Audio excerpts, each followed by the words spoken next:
है everyone, welcome back to commerce की नगरी। कॉमर्स की नगरी एक ऐसा चैनल और प्लेटफॉर्म है जहां आपको मिलता है complete solution of accountancy chapter wise. तो हमारा जो चैप्टर चल रहा है वो चल रहा है books of original entry cash book. और आज का जो हमारा टॉपिक है वो है पेटी कैश बुक। तो देखिए स्टार्ट करता है, हमारे पास क्वेश्चन नंबर 16 है। क्या कहता है question number 16?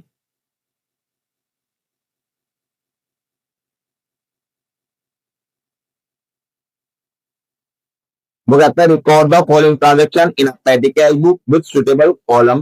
The book is kept on impress system. Amount of impress being 4000। अब एक नया वर्ड क्या गया, इम्प्रेस। इम्प्रेस का मतलब ये है कुछ अमाउंट, कुछ पैसा हमारे पास पहले का पड़ा हुआ है और कुछ पैसा हमें चाहिए। मतलब हमारे पास आज के रेट में हमें 4,000 रुपए की जरूरत है, जिसे हमारे पास पहले ही पैसा पड़ा है 540। तो कितने की नीड होगी? जितने की नीड होगी उसे पूरी कर देंगे। तो हम अकाउंट को क्या करेंगे, अमाउंट को इम्प्रेस कर लेंगे। तो हम सबसे पहले इसका परफॉर्म बनाएंगे। यहाँ पे लिखेंगे पेटी कैश बुक। उसके बाद हमारे पास यहाँ आ जाएगा अमाउंट रिसीव। यहाँ आ जाएगा हमारे पास कैश बुक फोलियो। उसके बाद आ जाएगा हमारे पास डेट। उसके बाद आएगा हमारे पास पर्टिकुलर। उसके बाद आ जाएगा हमारे पास वाउचर नंबर। उसके बाद आएगा हमारे पास टोटल पेमेंट। ये लाइन खींच लेंगे। ये हमारा परफॉर्मा हो गया।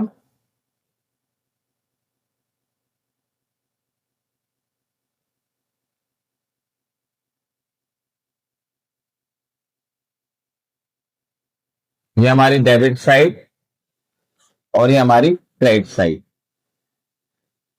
Amount receive, cash book folio, date, particular, voucher number and total payment.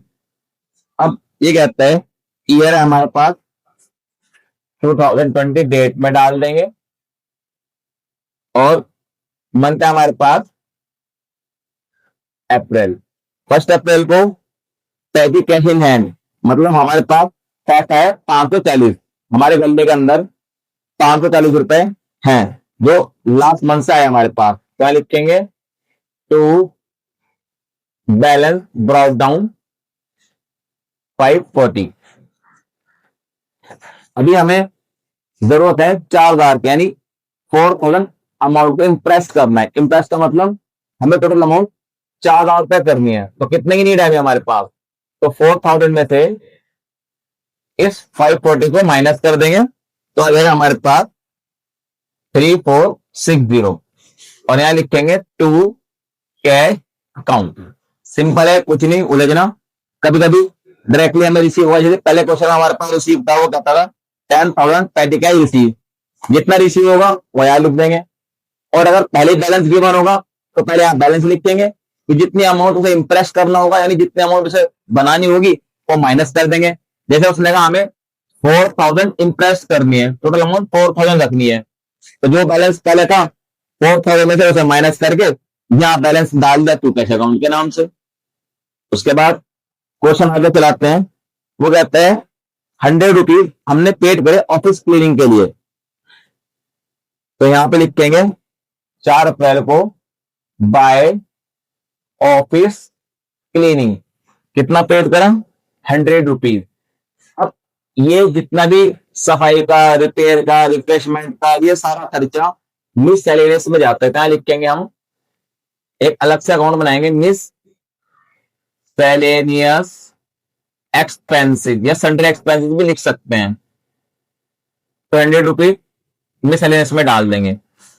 उसके बाद वो कहता है हमारे पास 4 तारीख को पेड करा रेलवे फेयर। तो 4 को रेलवे फेयर भी पेड करा। कहां लिखेंगे? Bye railway fair. फेयर का मतलब किराया 320। तो किराए का एक अलग से अकाउंट बनाएंगे जिसे हम बोलते हैं ट्रैवलिंग एक्सपेंसिव या कन्वीनियंस एक्सपेंसिव। Convenience expensive. आप इसे ट्रैवलिंग एक्सपेंसेस भी लिख सकते हैं। कितना है 320, तो 320 डाल देंगे हम कन्वीनियंस में। इसी डेट पे उसने बस फेयर भी पेड करा, कहा लिखेंगे बाय बस फेयर। फेयर कहते हैं किराए को, कितना पेड करा 280, तो 280 फिर कन्वीनियंस में डाल देंगे।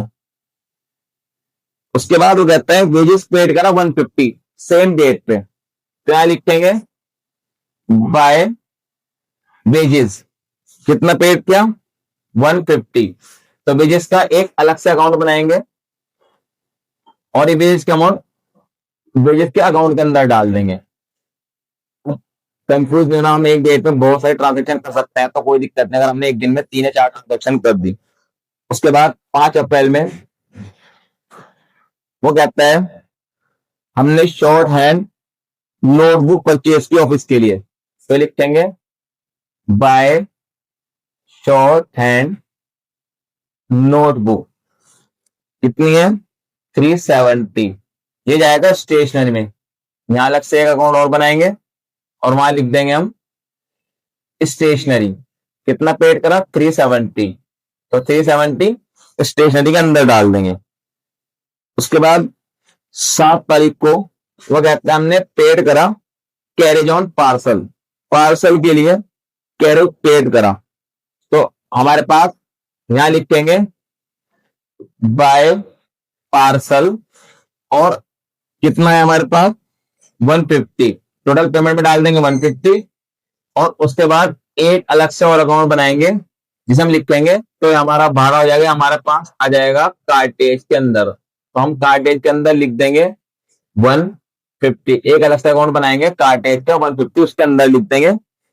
उसके बाद ये कहते हैं 7 अप्रैल को वेजेस पेड करा, कहा लिखेंगे बाय वेजेस कितना है मेरे पास 220 और ये वेजेस के अंदर डाल देंगे 220। उसके बाद ये कहता है बहुत स्टैम्प, हमने 10 अप्रैल को स्टैम्प जो है वो खरीदा बहुत तरह, तो बाय स्टैम्प 300, स्टैम्प हमारे पास एक अलग से अकाउंट बनाएंगे और उसमें लिखेंगे पोस्टेज एंड कोरियर, तो पोस्ट एंड कोरियर में डाल देंगे स्टैम्प का 300 रुपीज। उसके बाद ये कहता है हमने एनवलप खरीदे, तो 10 तारीख में एनवलप खरीदा लिखेंगे बाय एनवलप कितने के हमारे पास 450 के, एनवलप डाल देंगे हम स्टेशनरी के अंदर 450। उसके बाद उसने एक अकाउंट रजिस्टर खरीदा 10 तारीख में ही, तो लिखेंगे बाय अकाउंट रजिस्टर कितने का परचेज किया 400 का, तो 400 हम डाल देंगे स्टेशनरी के अंदर। ध्यान से देखना, आपको लाइन लिखी नहीं, मैं लाइन खींच रहा हूं, ये तो मैं आपको समझाने के लिए कर रहा हूं ताकि इजीली आपको समझ में आ जाए। उसके बाद 12 अप्रैल को उसने रिपेयर के लिए पेड करा, कहा लिखेंगे बाय रिपेयर कितना पेड किया 200, रिपेयर हमारे पास मिसलेनियस में आ जाएगा। उसके बाद उसने टिप दी 12 तारीख को, तो लिखेंगे बाय टिप कितना पेड किया 150, क्यों उनको टिप दी 150 की, टिप्स भी हमारे पास मिसलेनियस में आ जाएगी। उसके बाद उसने चैरिटी दिया 13 को, तो यहां लिखेंगे बाय चैरिटी, तो चैरिटी भी किसके अंदर रहेगी हमारे पास 100 रुपीज, पहले टोटल पेमेंट में डालेंगे फिर ट्रांसफर कर देंगे मिसलेनियस एक्सपेंसेस के अकाउंट के अंदर। उसके बाद सर्व टी टू कस्टमर, कस्टमर को टी में पैसा खर्च हुआ 250 रुपए, तो हमारे पास रिफ्रेशमेंट है, क्या लिखेंगे बाय रिफ्रेशमेंट कितना 250, टोटल पेमेंट में 250 और फिर ये भी किस में डाल देंगे मिसलेनियस में।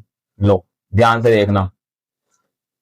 उसके बाद 15 तारीख को रहते हैं वेजेस के लिए पेड करा 160, क्या लिखेंगे हम 15 में बाय वेजेस 160 और ये वेजेस के अकाउंट के अंदर डाल देंगे 160, वेजेस का है ये रहा वेजेस। उसके बाद लास्ट उसने कहा रिवॉर्ड टू सर्वेंट, अपने सर्वेंट को रिवॉर्ड दिया, क्या लिखेंगे बाय रिवॉर्ड कितना दिया 100 रुपीज, तो 100 रुपीज भी किसके अंदर डाल देंगे हम, मिससेलेनियस के अंदर। तो इसके साथ ही हमारे पास सारी ट्रांजेक्शन हो गई। तो हम इसे बंद करेंगे अकाउंट को। पहले 4000 हम यहाँ लिखेंगे टोटल अमाउंट में, फिर 4000 बंद कर देंगे। टोटल पेमेंट में भी लिखेंगे 4000 और 4000 यहां भी लिखेंगे। उसके बाद इन सबको बंद कर देंगे। जो भी हमारे पास टोटल आया, सबसे पहले हम देखते हैं पोस्टेज 300, कार्टेज 150, वेजेस और ये आ गया हमारे पास 850 और 1150, 1220 और ये आ गया हमारे पास 310, 510, 530 और ये आ गया हमारे पास 600, ये आ गया हमारे पास 100, 100, 100, 3, 2, 100, 100, 100, 3, 2, 5, 5, 900। एक बार चेक कर लेते हैं हम। तो हमारे पास पोस्टेज एंड कोरियर 300 है, वेजेस 530 है, कन्वीनियंस हमारे पास 600 है, कार्टेज 150, स्टेशनरी 1220, 900 मिसलेनियस। इन सबको प्लस कर लो, जितना भी आए इन सबको हम प्लस कर लेंगे क्योंकि इजी रहेगा, नहीं तो आपकी इच्छा है आप इन सबको प्लस कर लो। तो हमने इन सबको प्लस किया, यह आया हमारे पास प्लस करके 3700। तो 4000 में से इस अमाउंट रिसीव में से इसको माइनस कर देंगे। 3700 को जो टोटल आया तो आ जाएगा हमारे पास 300। यहाँ लिखेंगे अप्रैल होता है हमारे पास 30 का, तो यहाँ लिखेंगे बाय बैलेंस कैरिड डाउन 300। ये हमारे पास आंसर आया। इसे यहाँ लिखेंगे हम, इसे जो बैलेंस बचे ट्रांसफर कर देंगे हम 1 मई में। तो डेट में लिखेंगे हम 1 मई टू बैलेंस ब्रॉड डाउन, कितने अमाउंट बची 300। तो उसके साथ है आपका क्वेश्चन कंप्लीट। आई होप के क्वेश्चन आपको अच्छे समझ में आ चुका होगा। इस क्वेश्चन रिलेटेड जितने भी कॉन्सेप्ट है वो आपको अच्छे समझ में आ चुके होंगे। अगर आपको वीडियो अच्छी लगी तो आप वीडियो को लाइक करें एंड शेयर करें अपन सारे फ्रेंड को जो ढूंढ रहे हैं चैनल, एक ऐसा प्लेटफॉर्म जहां पे कंप्लीट सोल्यूशन मिलते हैं अकाउंटेंसी के चैप्टर वाइज। इसके साथ ही हमारा ये चैप्टर भी कंप्लीट है। आई होप कि पूरा चैप्टर आपको अच्छे समझ में आ चुका होगा। मिलते हैं जल्दी न्यू वीडियो के अंदर न्यू कॉन्सेप्ट के साथ, न्यू चैप्टर के साथ। Thanks for watching my video. Have a nice day.